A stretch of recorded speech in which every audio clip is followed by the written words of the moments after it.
పచ్చడి చేద్దాం. మొదట మనము గొట్ట పెట్టాలి. ఇప్పుడు కంకణం కట్టాలి.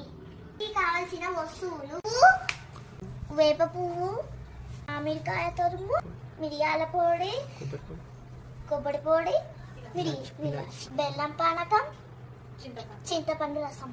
పచ్చడి తయారు చేయు విధానం: బెల్లం నీళ్ళు, చింతపండు రసం, ఇది ఆ వస్తువులు. వస్తువులు